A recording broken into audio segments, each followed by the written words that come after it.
ओम ज्ञानतिमिरान्धस्य ज्ञानाञ्जनशलाकया चक्षुरुन्मीलितं येन तस्मै श्रीगुरवे नमः।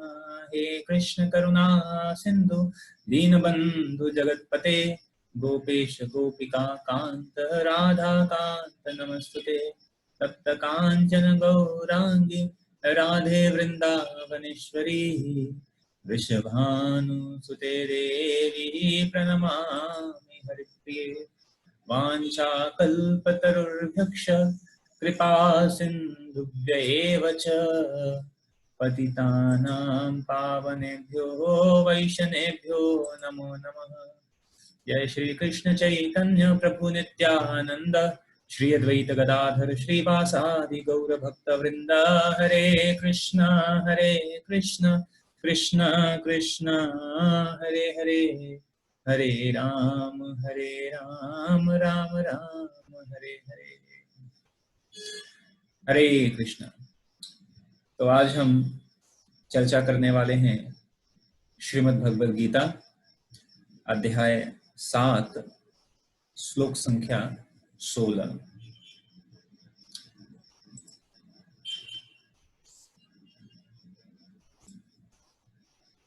तो आपके स्क्रीन पर नजर आ रहा है। चतुर्विधा भजन्ते मां जनाः सुकृतिनोऽर्जुन आर्तो जिज्ञासुर अर्थार्थी ज्ञानी च भरतर्षभः। चतुर्विधा भजन्ते मां जनाः सुकृतिनोऽर्जुन आर्तो जिज्ञासु अर्थार्थी ज्ञानी च भरतर्षभः। चतुर्विधा भजन्ते मां जनाः सुकृतिनोऽर्जुन आर्तो जिज्ञासुरर्थार्थी ज्ञानी च भरतर्षभः। इसका अनुवाद इस प्रकार है। हे भरत श्रेष्ठ, 4 प्रकार के पुण्यात्मा मेरी सेवा करते हैं, आर्त, जिज्ञासु, अर्थार्थी तथा ज्ञानी। हे भरत श्रेष्ठ, 4 प्रकार के पुण्यात्मा मेरी सेवा करते हैं, आर्त, जिज्ञासु, अर्थार्थी तथा ज्ञानी। तो यहाँ पर इस श्लोक में भगवान अर्जुन को यह बात बता रहे हैं कि 4 प्रकार के जो लोग हैं वह भगवान की शरण लेते हैं। और इससे पिछले के श्लोकों में भगवान यह बात स्पष्ट कर रहे थे, न माम दुष्कृतनो मूढ़ा प्रपद्यन्ते नराधम, कि जो निपट मूर्ख हैं, जो मनुष्यों में नराधम हैं, ऐसे लोग जो है मूर्ख लोग जो है भगवान की शरण ग्रहण नहीं करते हैं। तो जो दुष्कृति नहीं है, मतलब उसके विपरीत जो लोग हैं, तो भगवान कह रहे हैं कि 4 प्रकार के ऐसे लोग हैं जो दुष्कृति में उसके विपरीत हैं। मतलब वो क्या है? सुकृति है। सुकृतिनोर्जुन, यहाँ भगवान कह रहे हैं ना, चतुर्विधा भजन्ते माम जनाः सुकृतिनोर्जुन। सुकृतिन के यहाँ पर बता रहे हैं, सुकृतिन मतलब पुण्यात्मा। तो जो दुरात्मा नहीं है, जो पुण्यात्मा है, जो किसी भी प्रकार के कुछ पुण्य कर्म किए हुए हैं, तो ऐसे पुण्य आत्मा जो है वो भगवान के शरण में आते हैं। तो उनकी भी कुछ कैटेगरीज है। तो भगवान यहाँ पे बता रहे हैं कि 4 प्रकार के जो लोग हैं वह भगवान के पास आते हैं। तो भगवान कह रहे हैं कि, तो प्रभुपाद इसका तात्पर्य लिख रहे हैं, दुष्कृति के सर्वथा विपरीत ऐसे लोग हैं जो शास्त्रीय विधि विधानों का दृढ़ता से पालन करते हैं। जो लोग शास्त्र के दृढ़ता से पालन करते हैं वे क्या कहलाते हैं? सुकृतिनः। वो सुकृतिनः यानी पुण्यात्मा कहलाते हैं। अर्थात ये वे लोग हैं जो शास्त्रीय विधि विधानों, नैतिक तथा सामाजिक नियमों को मानते हैं और परमेश्वर के प्रति न्यूनाधिक भक्ति करते हैं। तो प्रभुपाद कह रहे हैं कि ये ऐसे लोग हैं जो शास्त्रीय विधि विधानों को मानते हैं, नीति नियमों को मानते हैं, और कुछ लोग भगवान की बहुत अच्छी भक्ति करते हैं, कुछ कम करते हैं, तो कम या अधिक ऐसे कुछ न कुछ भगवान की यह भक्ति करते हैं। तो वो शास्त्र कह रहे हैं कि ये सारे पुण्यात्मा हैं जो भगवान की शरण में किसी भी तरह से आता है। यहाँ पर ये भगवान बता रहे हैं कि भगवान के शरण में आना यह महत्वपूर्ण है। भगवान की शरण में आना, चाहे वह किसी भी प्रकार से आए। तो भगवान यहाँ बता रहे हैं कि अगर भगवान की कोई शरण में आ रहा है, अगर वह केवल शुद्ध भक्त नहीं है अभी, या केवल भक्ति के उद्देश्य से नहीं आ रहा है, तो भी भगवान कह रहे हैं कि तो भी उसका स्वागत है। भगवान कह रहे हैं कि नहीं, पहले से ही भगवान ने क्लियर कर दिया कि 4 प्रकार के लोग आते हैं। तो कौन कौन से आते हैं? तो इन लोगों की 4 श्रेणियां हैं। कौन कौन सी श्रेणी है? पहला है आर्त। आर्त मतलब वे जो पीड़ित हैं, मतलब किसी न किसी प्रकार की समस्याएं हैं उनके पास, दुखी हैं वो। दूसरा कह रहे हैं अर्थार्थी, जिन्हें धन की आवश्यकता है, सुख संपत्ति घर आवे, सुख संपत्ति घर आए इसलिए भगवान की शरण में जाना चाहते हैं। तीसरा है वे जिन्हें जिज्ञासा है, उन्हें जिज्ञासा है किसी प्रकार की, वो जिज्ञासा यानी वो चाहते हैं, वो पता करना चाहते हैं कि मैं कौन हूँ, या वो पता करना चाहते हैं कि मैं इस भौतिक जगत में मैं इतने दुखी क्यों हूँ, क्यों इतना दुखी हूँ, इस दुख का क्या कारण है, ये मनुष्य जीवन का उद्देश्य क्या है, क्यों भगवान ने यह दुनिया बनाई है। वो अनेकों प्रकार के उनके मन में जिज्ञासाएं होती हैं, और चूंकि वह इन जिज्ञासाओं की पूर्ति नहीं हो पाती है, तो इसलिए वो भगवान की शरण में आते हैं इन जिज्ञासाओं की पूर्ति करने के लिए। और चौथे हैं वे जिन्हें परम सत्य का ज्ञान है। चौथे वे लोग आते हैं जो पहले से ज्ञानी हैं, उन्हें परम सत्य का ज्ञान है। तो जो ज्ञानी है तो वो भगवान की शरण में आते हैं, उन्हें पता है कि भगवान जो है पूर्ण पुरुषोत्तम है, जो भगवान जो है वह हमारे पालनहार हैं। तो जब ऐसे जो लोग हैं जो ज्ञानी हैं, वो भगवान की शरण में आते हैं। तो प्रभुपाद आगे कह रहे हैं कि ये सारे लोग, कौन कौन से लोग? आर्त पीड़ित जो हैं, अर्थार्थी जिन्हें धन की आवश्यकता है, जिज्ञासु और ज्ञानी। ये चारों लोग विभिन्न परिस्थितियों में परमेश्वर की भक्ति करते रहते हैं। ये जो चारों तरह के लोग हैं, न्यूनाधिक कम अधिक जो है परमेश्वर की भक्ति करते रहते हैं, लेकिन ये शुद्ध भक्त नहीं है। अब ये शुद्ध भक्ति में नहीं है, ठीक है। तो अगर हम देखें तो सामान्यतः हम सभी लोग, सामान्य लोग जो है, इन्हीं किसी न किसी कैटेगरी में आते हैं। और अधिकतर लोग जो लोग हैं वो किस कैटेगरी में आते हैं? प्रथम 2 कैटेगरी में, आर्त और अर्थार्थी। सामान्यतः जो लोग हैं वो भगवान के पास कब जाते हैं? जब कोई न कोई समस्या से घिर जाते हैं, जब कोई रास्ता नहीं दिखता है, तो कहते हैं कि अभी तो क्या करें, अभी भगवान की शरण में जाते हैं। फिर भगवान के पास जाते हैं कि भगवान आप जो है मेरी इस समस्या का समाधान कर दो, और आप समाधान अगर कर दिए तो हम यह करेंगे, वह कार्य करेंगे, ऐसा। और कुछ है अर्थार्थी जिनको धन चाहिए, तो कहते हैं कि जो है भगवान बहुत, हम क्या करें, बहुत धन की कमी है, समस्या है, आर्थिक तंगी, तो कृपया करके हम नीति नियमों का पालन करेंगे, आपकी पूजा करेंगे। आप तो क्या है, लक्ष्मीपति हैं, तो क्या करिए, थोड़ा सा लक्ष्मी इधर भी बरसाइए। तो इसलिए तो अधिकतर लोग इन 2 कैटेगरी में आते हैं। देखिए भगवान जो है नकार नहीं रहे हैं कि ये लोग सही नहीं है, भगवान इनका भी स्वागत कर रहे हैं, लेकिन यह प्रभुपाद कह रहे हैं कि वास्तविक रूप में यह शुद्ध भक्ति में नहीं है। लेकिन क्योंकि ये भक्ति के बदले कुछ महत्वाकांक्षाओं की पूर्ति करना चाहते हैं। क्या कर रहे हैं कि भक्ति के बदले कुछ महत्वाकांक्षा, कुछ आकांक्षाएं जो हृदय में हैं, वो चाहते हैं कि भाई हम भक्ति करें, और मेरी जो यह आकांक्षा है उसकी पूर्ति हो जाए, उसकी पूर्ति हो जाए। तो प्रभुपाद कह रहे हैं कि that is not a pure devotion, ये शुद्ध भक्ति नहीं है। This is not the symptoms of pure devotion, यह शुद्ध भक्ति का लक्षण नहीं है। शुद्ध भक्ति होती है कि जो किसी भी प्रकार की जो इच्छा जो है वह न हो, केवल और केवल एक इच्छा, वह भगवान की प्रसन्नता, भगवान की सेवा, अपनी प्रसन्नता नहीं, अपनी प्रसन्नता नहीं। जो आत्मेंद्रिय, चैतन्य चरितामृत में बताया गया कि आत्मेंद्रिय प्रीति वांछा जो है, यानी अपने इंद्रियों की जो है प्रसन्नता की जो आकांक्षा है वह क्या है, काम, वासना। और कृष्णेंद्रिय प्रीति वांछा, जो कृष्ण के इंद्रियों की प्रसन्नता के लिए जो भी कार्य किया जाता है वह क्या है, प्रेम।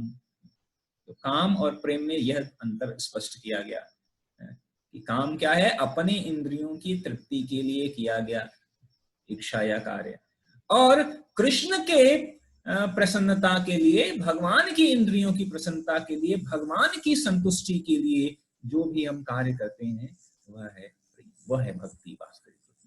तो प्रभुपाद यही कह रहे हैं कि जो केवल अपनी प्रसन्नता के लिए, अपनी महत्वाकांक्षा की पूरी करना है कि मेरे को ये चाहिए इसलिए हम भक्ति कर रहे हैं।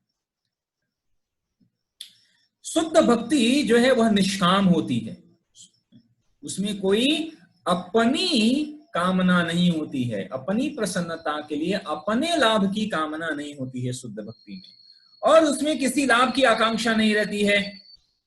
इसलिए भक्ति रसामृत सिंधु में 1:11 में शुद्ध भक्ति की परिभाषा दी गई है। शुद्ध भक्ति की क्या परिभाषा दी गई है, अन्याभिलाषिता शून्यम ज्ञान कर्मादनावृतम आनुकूल्येन कृष्णानुशीलनम भक्तिरुत्तमा। भक्तिरुत्तमा, उत्तम भक्ति क्या है, तो उत्तम भक्ति क्या है, अन्याभिलाषिता शून्यम, अन्य सारी अभिलाषा क्या हो जाए, शून्य हो जाए। अन्य कौन सी अन्य सारी अभिलाषा शून्य हो जाए, लेकिन कौन सी अभिलाषा रखनी है, और क्या करें, ज्ञान कर्म अनावृतम, ज्ञान और कर्म।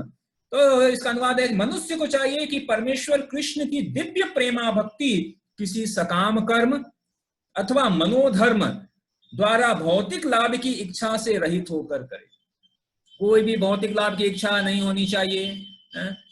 सकाम कर्म, इन सब से ऊपर सकाम कर्म के लिए नहीं होना चाहिए कि भाई हम जो है कोई, जैसे सकाम कर्म क्या होता है कि वो वैदिक शास्त्र विधानों का पालन करते हैं लेकिन अपनी उसके लिए, उसके प्रतिफल में कुछ फल चाहते हैं।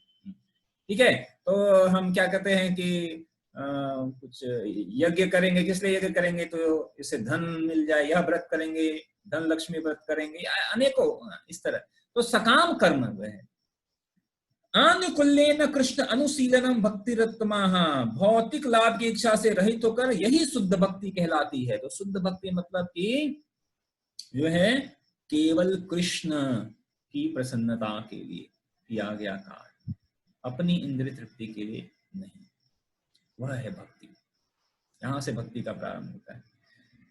जब ये 4 प्रकार के लोग परमेश्वर के पास भक्ति के लिए आते हैं और शुद्ध भक्ति के संगति में पूर्णतया शुद्ध हो जाते हैं, तो ये भी शुद्ध भक्त हो जाते हैं।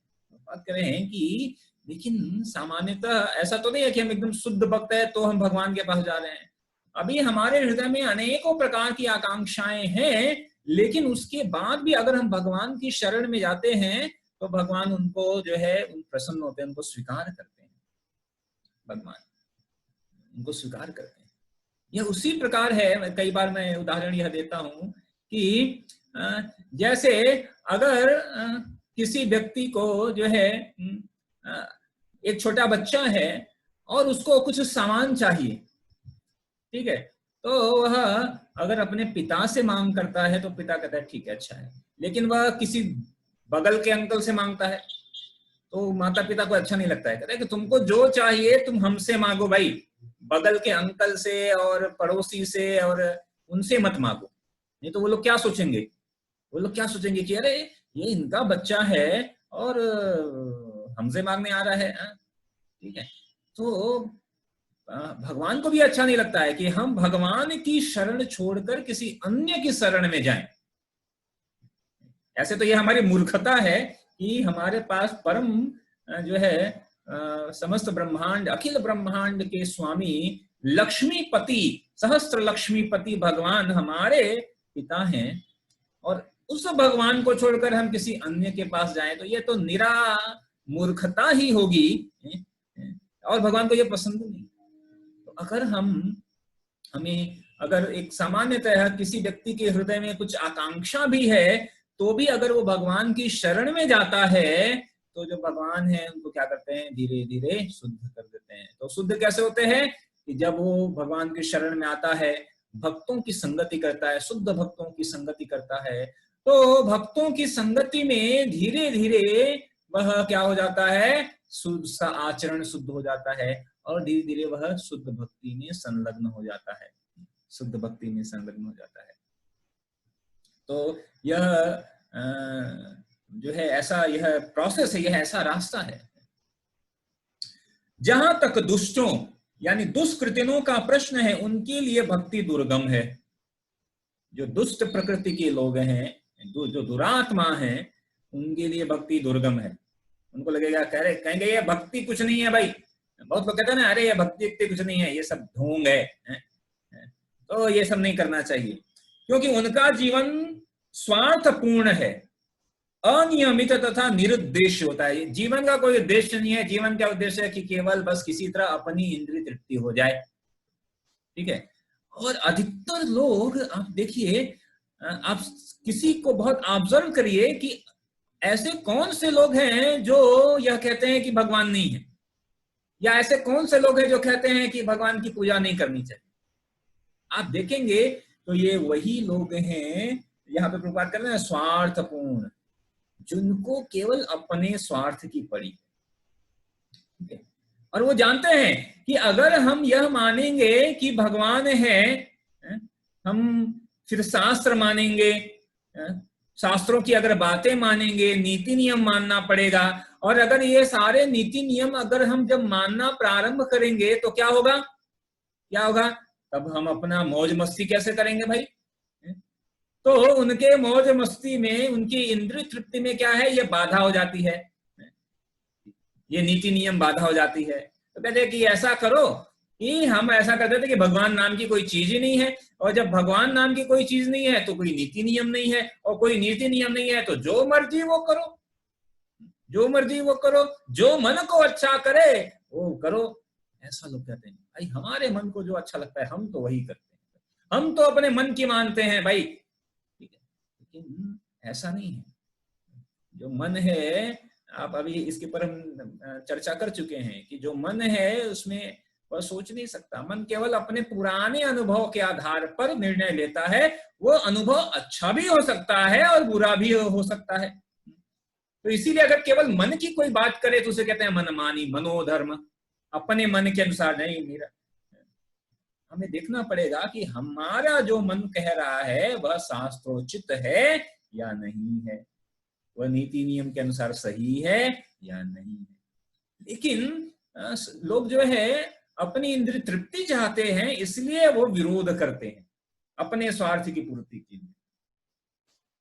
किंतु इनमें से भी कुछ लोग शुद्ध भक्त के संपर्क में आने पर शुद्ध भक्त बन जाते हैं।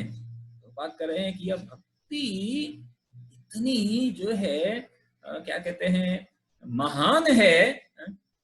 कह सकते हैं ना, जैसे पारस पत्थर होता है कि वह लोहे को स्पर्श करता है तो लोहा भी सोना बन जाता है। यह भक्ति ऐसी है। भक्ति के और भक्त के संसर्ग में, भक्त के संसर्ग में जो भी कोई आता है, जैसा भी कोई भी आता है, अगर वो आता है और उनकी संगति करता है तो धीरे धीरे वह भी भक्त बन जाता है। बात करें कि यह है भक्तों की महानता। तो अगर कोई भी आए लेकिन भक्तों का संग करे तो वह भी भक्त बन जाएगा। जो लोग सदैव सकाम कर्मों में व्यस्त रहते हैं वे संकट के समय भगवान के पास आते हैं। अब कह रहे कि जो लोग सकाम कर्म में व्यस्त होते हैं, जब संकट होता है तभी भगवान की याद आती है और तब वे शुद्ध भक्तों की संगति करते हैं। शुद्ध भक्तों की संगति। इसीलिए एक बार एक भक्त कह रहे थे कि यह जो दुनिया है, कहते हैं दुखालयम शाश्वतम, यह दुखों का घर है। तो एक बार पूछा कि भाई अगर भगवान ने ये दुनिया बनाई है तो फिर यहाँ दुख क्यों दे दिया, या दुखों का घर क्यों बना दिया? क्या भगवान हमसे प्रेम नहीं करते? अगर भगवान हमसे प्रेम करते हैं तो यहाँ दुख का घर क्यों बना दिया, और दुख का घर बनाकर हमको वहां भेज दिया, जाओ दुखी रहो। कहते ये कैसे पिता है भाई, दुखों का घर बनाकर उसमें हम लोग को भेज दिया। तो पहली बात यह है कि भगवान ने हमें भेजा नहीं, भगवान ने हमें भेजा नहीं, हम जो है अपनी मर्जी से आए, और हम सुखों के घर में थे। कहां थे? बैकुंठ। कहते हैं कि बैकुंठ में, कई बार हम ऐसा कहते हैं कि बैकुंठ में 3 चीजें हैं। क्या है? आनंद, आनंद और आनंद। वहां पर कोई कुंठा नहीं है, इसलिए उसका नाम है बैकुंठ, बिना कुंठा। तो वहां आनंद, आनंद और आनंद ही है। और ऐसे आनंद के सागर को छोड़कर हम आए, तो भगवान ने जो है कहा कि ठीक है, यहां नहीं रहना चाहते, जाओ वहां। तो कहा कि इसे दुखों का घर इसलिए बनाया क्योंकि अगर यहाँ दुख न होना तो सब लोग जो है कोई भी यहां से निकलने की इच्छा भी ना करे। यहाँ तक कि भौतिक जगत के लोग तो ऐसे हैं कि इस दुखों के घर में भी जो है लोग परमानेंट यहाँ पर निवास करने की सोचते हैं, सोचते हैं कि मैं जीवन भर शाश्वत यहाँ ही रहूंगा। ऋषि महाराज कहते हैं ना कि यक्ष ने पूछा कि किम आश्चर्यम, तो उन्होंने कहा कि आश्चर्य की बात यही है कि प्रतिदिन लोग जा रहे हैं और सब लोग सोच रहे हैं कि मैं नहीं जाऊंगा भाई, मैं यहाँ परमानेंट रहूंगा। और कहते कि ये आश्चर्य की बात है। तो ये जो दुख है, तो ऐसे जो सुकृतन है, सुकृतन, उनमें जब ये दुख आता है तो कुछ तो ऐसे हैं जो दुख आने पर विचार करते हैं कि भाई इतना दुख क्यों है, और उस दुख के कारण भगवान की शरण में आते हैं। जिज्ञासु सोचते हैं कि यह दुख क्यों है, इस दुख का कारण क्या है, और इस दुख का निवारण क्या है। ऐसी जिज्ञासा करते हुए भगवान के पास आते हैं। कह रहे हैं कि वास्तविक रूप में यह दुख बढ़िया है, अच्छा है कि हमें एन केन प्रकारेण भगवान के पास तो ला रहा है। अगर यह दुख नहीं होता तो सब लोग आनंद में रहते, फिर किसी को फिर भगवान की याद नहीं आने वाली है। क्या आनंद है, क्या दुख, कोई समस्या नहीं है, फिर भगवान को जरूरत क्या। तो इसलिए देखिए कहते हैं ना, जो लोग जिनके पास बहुत अधिक धन होता है, जन्म ऐश्वर्य सुख श्री बहुत, तो लोग जल्दी भगवान के पास आ नहीं पाते। अरे कोई समस्या ही नहीं है, तो फिर भगवान की जरूरत क्या है। ठीक है, तो कई बार लोग कहते हैं कि ये तो भगवान की जरूरत तो गरीबों को है, जिनके पास कुछ नहीं है ये उनका ढकोसला है। कई बार लोग ऐसा बोलते हैं। तो लेकिन कुछ समय के पश्चात जो है, क्योंकि ये जो दुख है, ठीक है, उनके पास धन का दुख नहीं है तो फिर बीमारी का दुख आएगा, बुढ़ापे का दुख आएगा। जब बीमारी बुढ़ापे का दुख आता है तो फिर वो फिर कहते हैं, एक फिल्म एक्ट्रेस बहुत जो है पॉपुलर फिल्म एक्ट्रेस थी, जब उसने आईने में देखा कि उसके बाल सफेद हो गए हैं तो डिप्रेशन में चली गई है, शी कमिट सुसाइड। अरे अब तो मेरे बाल सफेद हो गए, अब क्या होगा, अब कोई मेरे को नहीं पूछेगा, ऐसा। तो आगे प्रभुपाद कह रहे हैं विपत्ति में भगवान, अच्छा ठीक है, जो शुद्ध भक्तों की संगति में आते हैं और विपत्ति में भगवान के भक्त बन जाते हैं। ठीक है, दूसरा, जो बिल्कुल हताश हैं वे भी कभी कभी शुद्ध भक्तों की संगति करने आते हैं। हताशा, निराशा है, क्या करें, डिप्रेस्ड हो गए हैं, तो भगवान के भक्तों की संगति में आते हैं और ईश्वर के विषय में जानने की जिज्ञासा करते हैं, यह दुख का कारण क्यों है, क्यों ऐसा हुआ है, इस तरह। इसी प्रकार शुष्क चिंतक जब ज्ञान के प्रत्येक क्षेत्र में हताश हो जाता है, कई बार जो ज्ञानी है बहुत चिंतन करते हैं अनेकों प्रकार की, लेकिन वो हताश हो जाते हैं, तो फिर वो भक्तों के संगत में आते हैं। तो वे भी कभी कभी ईश्वर को जानना चाहते हैं और वे भगवान की भक्ति करने आते हैं। इस प्रकार ये निराकार ब्रह्म तथा अंतर्यामी परमात्मा के ज्ञान को पार कर जाते हैं और भगवत कृपा से या उनके शुद्ध भक्त की कृपा से उन्हें साकार भगवान का बोध हो जाता है। तो बात कह रहे हैं कि जो ज्ञानी है, ब्रह्म ज्ञानी, जो ज्ञानी है, निराकारवादी, ऐसे लोग भी, ये लोग भी एक बार हताश हो जाते हैं, ऐसा। ठीक है, क्योंकि जो जीव है उस जीव का एक प्रवृत्ति है कि वास्तविक हर जीव जो है प्रेम करना चाहता है किसी न किसी व्यक्ति से। और वो देखते हर तरह निराकार है, प्रकाश है, तो उसको वहां पर वह चाहता तो है लेकिन प्रेम की प्रवृत्ति अंदर है, लेकिन वह कर नहीं पाता है, तो फिर क्या हो जाता है, वह हताश हो जाता है। और फिर ऐसे हताशा की स्थिति में फिर वह भगवान और भगवान के भक्तों की शरण में आता है, और फिर भगवान और भगवान के भक्तों की कृपा से उसको वास्तविक जो है सत्य ज्ञान प्राप्त होता है भगवान का। ब्रह्मेति परमात्मेति भगवानीति शब्दते, या तीसरा जो उच्च सबसे उच्च है भगवानीति शब्दते, तो उसे ज्ञान होता है पूर्ण पुरुषोत्तम भगवान का, प्रेम मूर्ति भगवान का। हम चर्चा कर रहे थे जगन्नाथ भगवान किस किस प्रकार भक्तों के साथ प्रेम में आदान प्रदान करते हैं। तो ऐसे जब भगवान की शरण में आता है, जहां पर भगवान अपने भक्तों के साथ आदान प्रदान करते हैं, तब जाकर जो है वह सबसे उच्च अवस्था है। कुल मिलाकर जब आर्त जिज्ञासु ज्ञानी तथा धन की इच्छा रखने वाले समस्त भौतिक इच्छाओं से मुक्त हो जाते हैं, जब वह यह भली भांति समझ जाते हैं कि भौतिक आसक्ति से आध्यात्मिक उन्नति का कोई सरोकार नहीं है, भौतिक आसक्ति से आध्यात्मिक उन्नति का कोई सरोकार नहीं है। ये भौतिकता में आप कितने भी उच्च बन जाओ, कितने भी जो है ज्ञानी बन जाओ, समस्त ज्ञान के जो है ज्ञानी पंडित बन जाओ, ठीक है, या कितने भी जो है विद्वान बन जाओ, या कितने भी जो है धनी बन जाओ, कितने भी शक्तिशाली बन जाओ, लेकिन अंततोगत तो आपको पता चलेगा कि यह आध्यात्मिक उन्नति में कोई इसका कोई विशेष सहयोग नहीं है। आध्यात्मिक, यहाँ तक कि यह सब होने के बाद आध्यात्मिक उन्नति में बाधा भी हो जाती है, कई बार जो है घमंड के कारण, गर्व के कारण आध्यात्मिक उन्नति में बाधा भी हो जाती है। तो आध्यात्मिक उन्नति से इसका कोई सरोकार नहीं है, ठीक है। आध्यात्मिक उन्नति के लिए जो है केवल और केवल भगवान के शरण में आकर, भगवान के भक्तों की शरण में आकर निष्काम कार्य, निष्काम भक्ति करनी पड़ेगी, तो वे शुद्ध भक्त बन जाते हैं। जब तक ऐसी अवस्था, शुद्ध अवस्था प्राप्त नहीं हो जाती, तब तक भगवान की दिव्य सेवा में लगे भक्त सकाम कर्मों में या आसुर संसारी ज्ञान की खोज में अनुरक्त रहते हैं। अतः शुद्ध भक्ति की अवस्था तक पहुंचने के लिए मनुष्य को इन सबको लांघना पड़ेगा। तो शुद्ध भक्ति की अवस्था में पहुंचने के लिए क्या करना पड़ेगा हम सबको?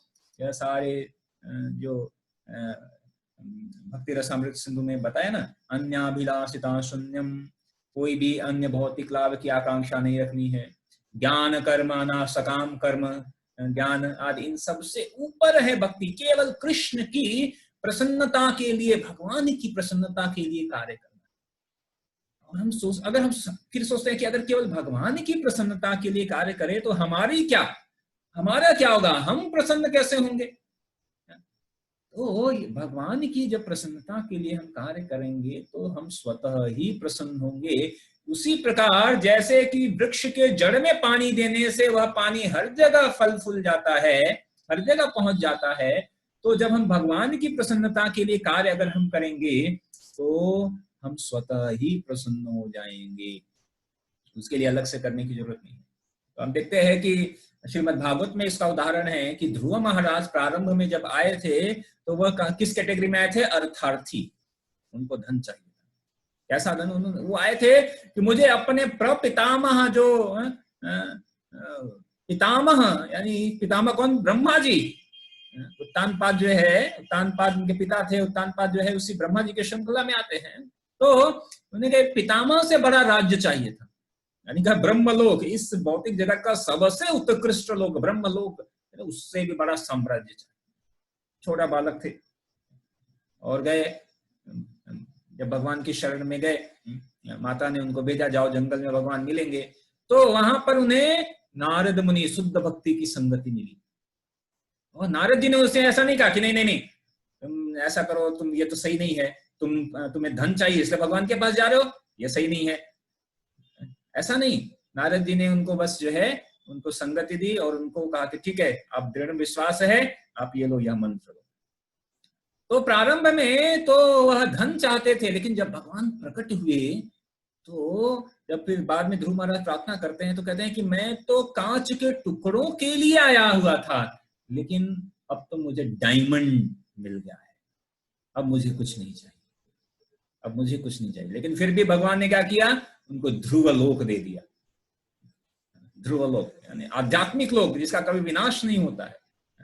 तो जब शुद्ध भक्ति की संगति में आते हैं, कोई भी आए, तो धीरे धीरे उन शुद्ध भक्ति की संगति करने से वह जो है शुद्ध भक्ति का अभ्यास करने लगता है। तो यहाँ पर भगवान यह बात कह रहे हैं। तो ऐसे इन चारों में, अगले श्लोक में भगवान यह बताते हैं कि इन चारों में से वास्तव में ज्ञानी, इन चारों में से ज्ञानी श्रेष्ठ है।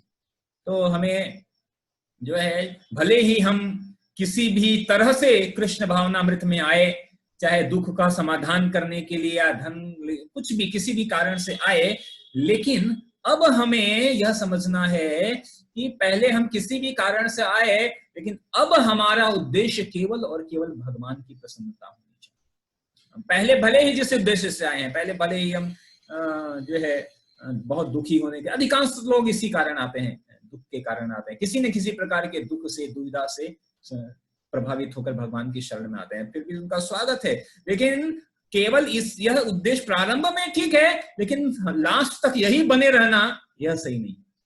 ठीक है, हमें समझना चाहिए कि ठीक है, पहले हम जिस भी उद्देश्य से आए, लेकिन अब हमारा उद्देश्य धीरे क्या होना चाहिए, केवल कृष्ण अनुशीलनम भक्ति उत्तमा, उत्तम भक्ति का जो है उद्देश्य होना चाहिए। उत्तम भक्ति केवल भगवान की प्रसन्नता, केवल और केवल भगवान की प्रसन्नता होनी चाहिए।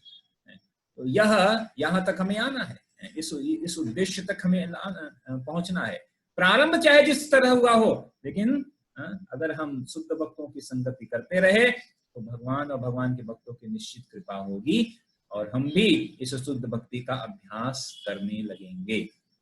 और जैसे हम यह अभ्यास करते रहेंगे, भक्ति का अभ्यास करते रहेंगे, तो एक न एक दिन निश्चय ही भगवान या भगवान के भक्तों की हम पर कृपा होगी। श्रील प्रभुपाद की, वास्तविक में हम यहाँ पर आए किसकी कृपा से आए? श्रील प्रभुपाद की कृपा से ही आए हैं। श्रील प्रभुपाद भगवान के शुद्ध भक्त हैं, उनकी कृपा से ही हम यहाँ पर आए हैं और हम भक्ति कर पा रहे हैं। तो यह हमें हमेशा याद रखना है कि क्या करना है, कि जिस भी कारण से हम आए हुए हों, लेकिन अब हमारा उद्देश्य क्या होना चाहिए कि हमें शुद्ध भक्ति करनी है, शुद्ध भक्ति करनी है। और वो क्या है? केवल कृष्ण की प्रसन्नता, कृष्ण इंद्रिय प्रीति वांछा, कृष्ण इंद्रिय प्रीति वांछा, धरे प्रेम नाम। तो यह उद्देश्य हम करेंगे तो हमारे सारी चीजें जो है वह अपने स्वतः ही चलने ठीक लगेंगी। तो अगर हम आध्यात्मिक का पालन करते हैं तो भौतिक अपने आप ठीक हो जाता है, अपने आप वह सब कुछ स्वतः ही भगवान की कृपा से। अनन्यश्चिन्तयन्तो माम ये जना पर्युपासते तेषां नित्यभियुक्तानां योगक्षेम वहाम्य। भगवान तो बोल रहे हैं योगक्षेम जो है सब करूंगा, अनन्यश्चिन्तयन्तो करो। तो अनन्यश्चिन्तयन्तो क्या है? तो शुद्ध भक्ति है, अनन्य भाव से केवल भगवान का चिंतन करते रहे। तो ऐसा हम सभी करते रहें तो निश्चय ही भगवान की कृपा हम पर होगी। हरे